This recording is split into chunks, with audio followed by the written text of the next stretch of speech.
दशहरा, दुर्गा पूजा, दीपावली सहित अनेक उत्सव शांति और सौहार्द के साथ देशवासियों ने मनाए हैं। अभी छठ पूजा समेत कई अन्य त्योहार भी हैं। विभिन्न चुनौतियों के बीच इन त्योहारों में देश की एकता का सशक्त होना आपकी तैयारियों का भी प्रतिबिंब है।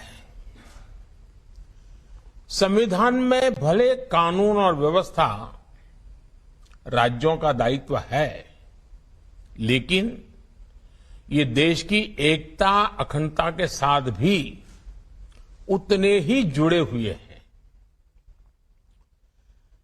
सूरजकुंड में हो रहा गृह मंत्रियों का ये चिंतन शिविर कोऑपरेटिव फेडरलिज्म का भी एक उत्तम उदाहरण है।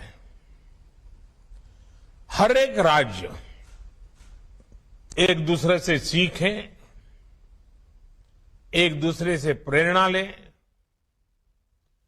देश की बेहतरी के लिए मिलजुल करके काम करें। ये संविधान की भी भावना है और देशवासियों के प्रति हमारा दायित्व भी है। साथियों, आजादी का अमृत काल हमारे सामने है। आने वाले 25 साल देश में एक अमृत पीढ़ी के निर्माण के हैं। ये अमृत पीढ़ी पंच प्राणों के संकल्पों को धारण करके निर्मित होगी। विकसित भारत का निर्माण, गुलामी की हर सोच से मुक्ति, विरासत पर गर्व, एकता और एकजुटता और सबसे प्रमुख बात नागरिक कर्तव्य, इन पंच प्राणों का महत्व आप सभी भली भांति जानते हैं, समझते हैं। ये एक विराट संकल्प है जिसको सिर्फ और सिर्फ सबका प्रयास से ही सिद्ध किया जा सकता है। तरीके अपने अपने हो सकते हैं, रास्ते, प्रायोरिटी अलग अलग हो सकती हैं, लेकिन ये पंच प्राण देश के हर राज्य में हमारी गवर्नेंस की प्रेरणा होनी चाहिए। जब ये सुशासन के मूल में होंगे तो भारत के सामर्थ्य का विराट विस्तार होगा।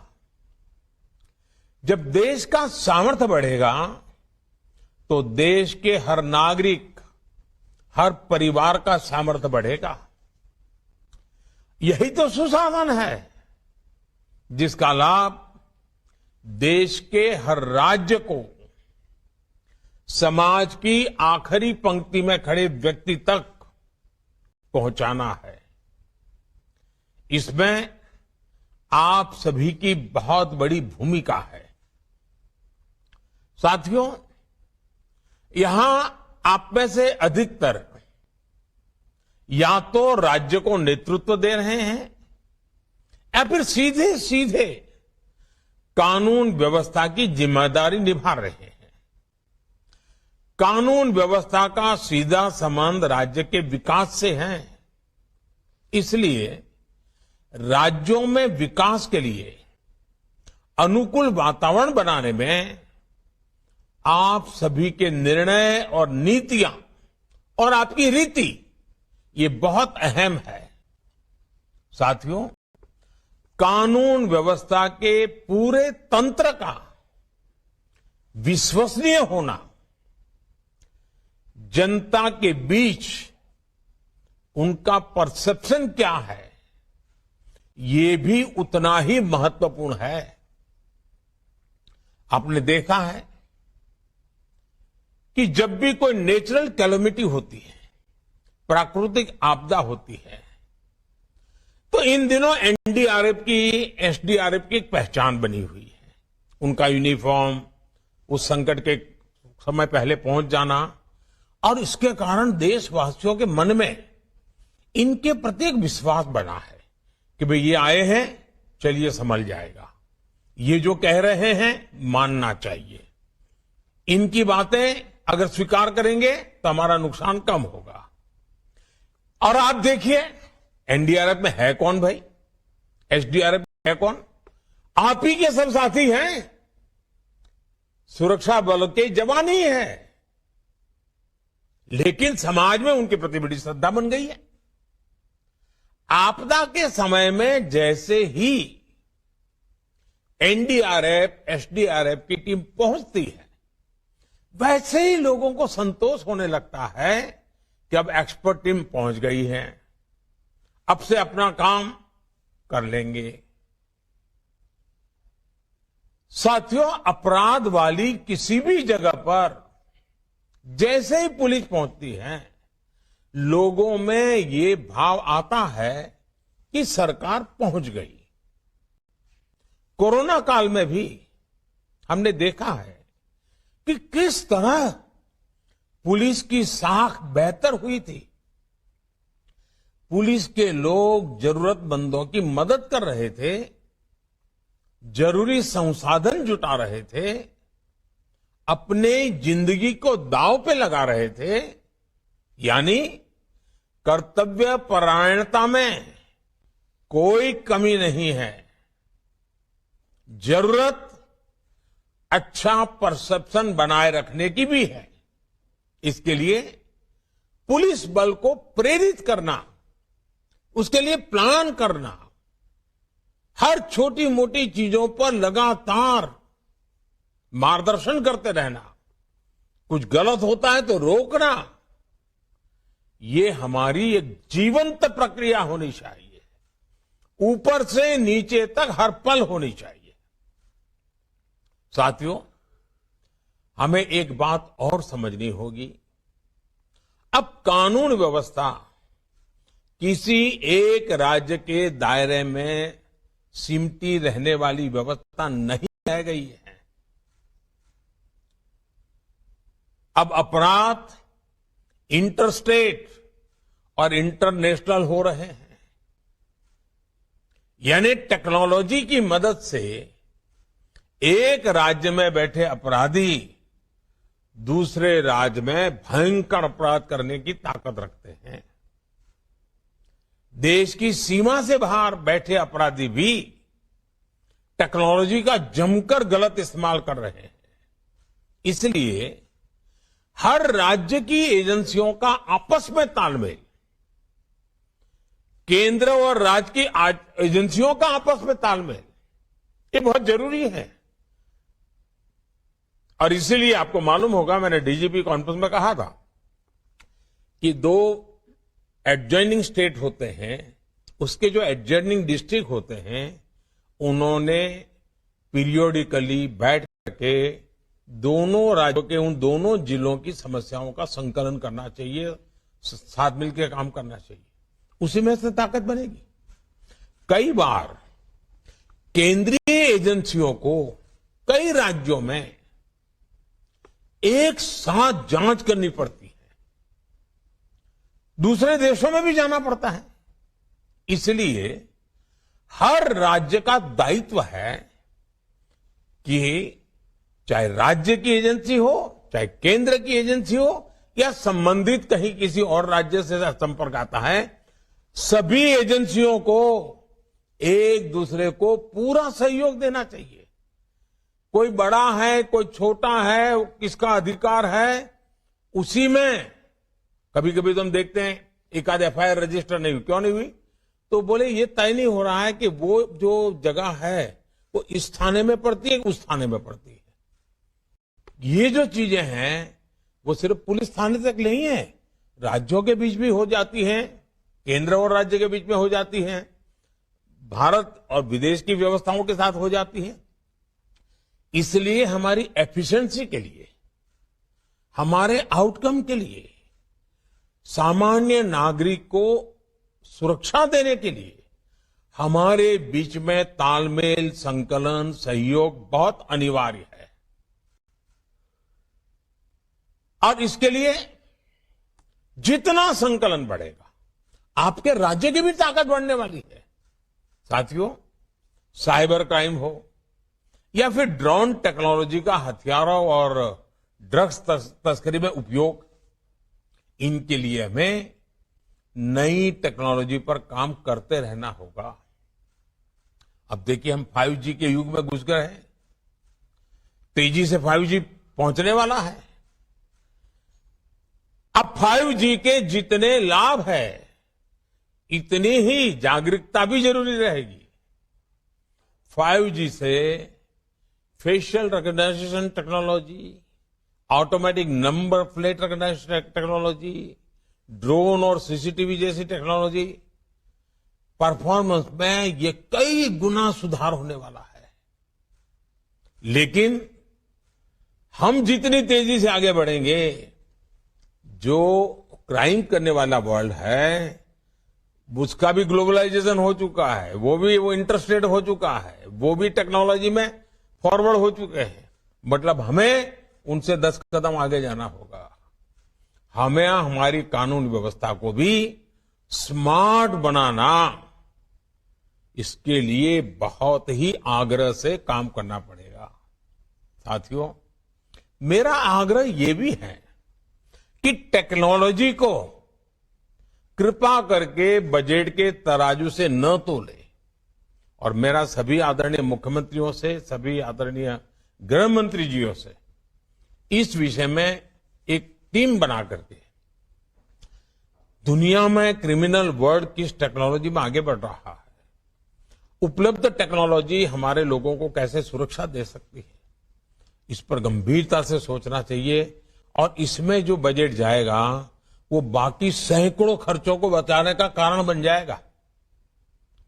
और इसलिए टेक्नोलॉजी का बेहतर इस्तेमाल पूरे पुलिस तंत्र को तो मजबूत करता ही करता है, सामान्य मानवीय को सुरक्षा देने का एक विश्वास नीचे तक हम पहुंचा पा सकते हैं। टेक्नोलॉजी क्राइम प्रिवेंशन में भी मदद करती है और क्राइम डिटेक्शन में भी, क्राइम इन्वेस्टिगेशन में भी बहुत काम आती है। आज देखिए, कितने ही अपराधी सीसीटीवी की वजह से पकड़े जा रहे हैं। स्मार्ट सिटी अभियान के तहत शहरों में बनाए गए आधुनिक कमांड एंड कंट्रोल सिस्टम से भी बहुत मदद मिल रही है। साथियों, इस प्रकार की नई टेक्नोलॉजी के विकास के लिए केंद्र सरकार ने पुलिस टेक्नोलॉजी मिशन भी शुरू किया है। अनेक राज्य भी इसमें अपने स्तर पर काम कर रहे हैं। लेकिन यह अनुभव आ रहा है कि हमारे अलग अलग प्रयोग होने के कारण हमारी टेक्नोलॉजी एक दूसरे के साथ बात नहीं करती है और इसलिए हमारी एनर्जी वेस्ट होती है। वो जो भी मटेरियल है वो उस राज्य तक सीमित रहता है। हमें कॉमन प्लेटफॉर्म के विषय में बड़ा मन रख करके सोचना ही पड़ेगा। किसी एक के पास बहुत उत्तम चीज है तो ये मान करके न बैठे कि मेरे पास है, मैं तो किसी को दूंगा नहीं, मैं अपनी ताकत बनाए रखूंगा। एक समय आएगा, कितनी उत्तम टेक्नोलॉजी होगी और लोगों के सहयोग में नहीं होगी तो स्टैंड अलोन निकम्मी हो जाएगी। और इसलिए टेक्नोलॉजी में भारत के संदर्भ में सोचना, हमारी सभी best practices, best innovation common link वाले ही होने चाहिए, इंटर ऑपरेबल होने चाहिए, एक दूसरे के साथ लगातार सरलता से बात कर सके, ये व्यवस्थाएं अनिवार्य हैं। One nation, one police uniform, हाँ, उस राज्य का एक टैग हो सकता है, उस राज्य का एक नंबर हो सकता है, लेकिन पहचान कॉमन बने, इस पर सोचा। मैं एक विचार के रूप में रख रहा हूं, न मैं कहीं आपसे आग्रह भी करता हूं, मैं सिर्फ एक विचार रखता हूं और विचार पे चर्चा कीजिए। कभी ठीक लगे 5 साल, 50 साल, 100 साल के बाद भी उपयोगी लगेगा तो जरूर देखिए। उसी प्रकार से अलग अलग प्रकार की पुलिस के नए नए विभाग शुरू हुए हैं, एक्सपर्टाइज आई है। अब हम देखिए, दुनिया में टूरिज्म का बहुत बड़ा मार्केट है। भारत में टूरिज्म की संभावना है, बहुत बढ़ रही है। विश्व से बहुत बड़ी मात्रा में टूरिस्टों का भारत में आने का प्रवाह बढ़ना ही बढ़ना है। आज दुनिया में कई देश जो टूरिज्म के क्षेत्र में बहुत आगे हैं, वहां टूरिज्म के लिए काम करने वाली पुलिस बनाई जाती है। उनकी ट्रेनिंग अलग होती है, उनको लैंग्वेजेज भी सिखाई जाती है, उनके बिहेवियर पूरी तरह चेंज होता है। और यात्रियों को भी, विदेश के टूरिस्टों को भी पता होता कि भाई ये मदद करने के लिए पुलिस की व्यवस्था है। और वो पुलिस होने के कारण वो पुलिस एनफोर्समेंट जो इंस्टीट्यूट्स हैं उससे भी बड़े आसानी से संकलन कर पाता है।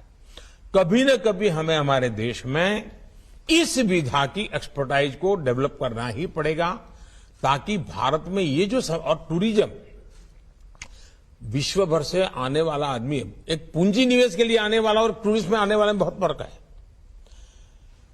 टूरिस्ट तुरंत आपका एम्बेसडर बन जाता है। अच्छी चीज भी वही दुनिया में ले जाएगा, बुरी चीज भी वही दुनिया में ले जाएगा। पूंजी निवेश जो करता है उसको इस काम में कई समय लग जाता है अगर गलत हो गया तो। लेकिन टूरिस्ट तो 2 दिन में ही खबर पहुंचा देता है, यार भाई यहां तो ये हाल है।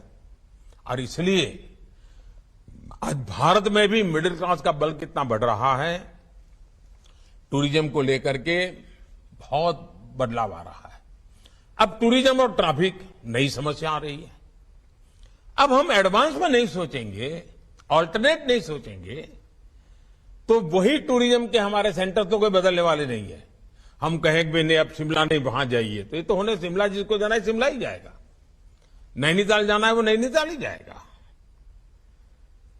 श्रीनगर जाना है वो श्रीनगर जाएगा, गुलबर्ग जाना है वो गुलबर्ग जाएगा।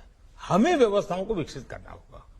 साथियों, हमने देखा है कोरोना के समय में जब पुलिस के लोग अपने क्षेत्र के लोगों को फोन करके पूछते थे, और खास करके मैंने देखा है कुछ शहरों में सीनियर सिटीजन के लिए पुलिस में जो बड़ी आयु के लोग हैं, जिनसे अब ज्यादा मजदूरी करवाना, उनके साथ भी अत्याचार है, उन्होंने स्वेच्छा से ऐसे काम लिए हैं।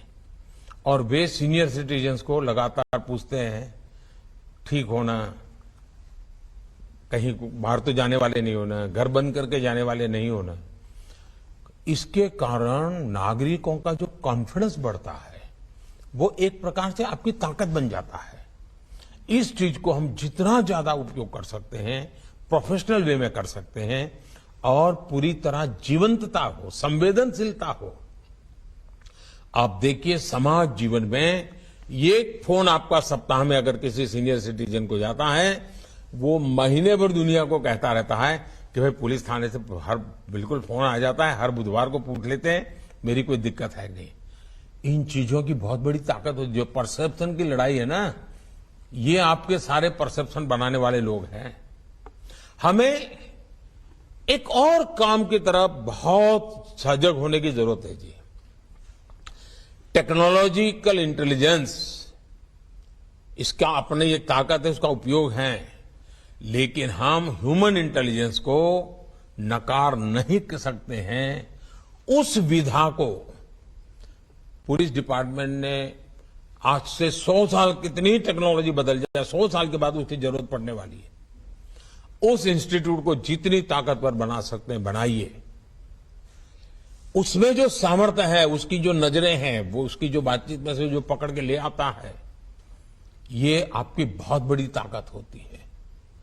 और अगर दोनों क्षेत्रों में ताकत है, फिर तो आप चीजों को बहुत आसानी से कल्पना कर सकते हो। ये संभावना है, 10 दिन के बाद ये संभावना दिखती है, ये चल रहा है, चलो हम देखते हैं, यहां कुछ लोग आते हैं जाते हैं, कुछ हो रहा है, तुरंत पता चलेगा।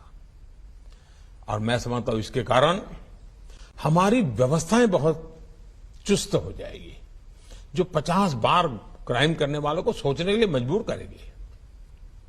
साथियों, में एक और बात भी समझनी है। आज वैश्विक स्तर पर भारत जितनी तेजी से आगे बढ़ रहा है, उतनी ही तेजी से भारत की चुनौतियां भी बढ़ने वाली है। पहले वो उपेक्षा की वृत्ति होती है, फिर उसका जरा मजाक उड़ाने की वृत्ति बनती है, फिर भी आप आगे बढ़ते हैं तो फिर थोड़ी कंपटीशन का भाव आ जाता है, प्रतिस्पर्धा आ जाती है, फिर भी आगे बढ़ते हैं तो दुश्मनी का रंग ले लेती है। विश्व की बहुत सारी ताकतें होगी जो नहीं चाहेगी कि उनके देश के संदर्भ में भारत कुछ सामर्थ्यवान बने। फलाने विषय में उनकी एक्सपर्टाइज है, उसमें भारत न घुसे। फलानी प्रोडक्ट उनकी बपौती है, अगर उसमें भारत प्रोडक्शन में चला गया तो मार्केट भारत कब्जा कर लेगा। भारत बहुत बड़ा बाजार है, भारत खुद बनाने लग जाएगा तो फिर तो हमारा माल कहां जाएगा। कई प्रकार की चुनौतियां आने वाली हैं जी, और वो चुनौतियां दुश्मनी का रूप लेते देर नहीं जाती है। और इसलिए हमें हमारे इन सारी चैलेंजेस को हमें समझना है, और ये सहज है। किसी को हमसे कोई हमारा बुरा करना है नहीं, मनुष्य का स्वभाव है। आपके यहां भी 2 अफसर होंगे तो लगता है कि हाँ यार ये आगे चलकर इसकी क्यों प्रमोशन हो जाएगा, मैं तो रह जाऊंगा, तो फिर उनका 10 साल पहले ही तू शुरू हो जाता है। वैसा हर जगह पे होता है भाई। और इसलिए मैं कहता हूं कि हम थोड़ा दूर का सोच करके हमारे सामर्थ्य को, प्रोटेक्टेड एनवायरनमेंट, प्रॉपर मैसेजिंग, इसके लिए आवश्यक बारीकियों को, जो पहले की लॉ एंड ऑर्डर और आज की चुनौतियों में बहुत बड़ा फर्क आने वाला है। पहले का तो बरकरार रखना ही पड़ेगा, नए को लिए भी हमने अपने आप को तैयार करना पड़ेगा। हमें देश के विरोध में जो ताकतें खड़ी हो रही हैं, जिस प्रकार से हर चीज का उपयोग किया जा रहा है, सामान्य नागरिक की सुरक्षा के लिए, लॉ अबाइडिंग सिटीज के अधिकारों के लिए, ऐसी किसी भी नकारात्मक शक्तियों के खिलाफ कठोर से कठोर बर्ताव ही हमारी जिम्मेवारी है। कोई उदारता नहीं चल सकती है जी, क्योंकि आखिरकार जो लॉ अबाइडिंग सिटीजन है, जो कानून को मानने वाला व्यक्ति है, वो कहां जाएगा भाई। हमारा काम है, और ऐसे 99% सिटीजन वही होते हैं जी, 1% का ही प्रॉब्लम होता है। हमें उन 99 को विश्वास दिलाने के लिए उन 1% के प्रति जरा भी उदारता बरतने की जरूरत नहीं है। साथियों, सोशल मीडिया की शक्ति को हमें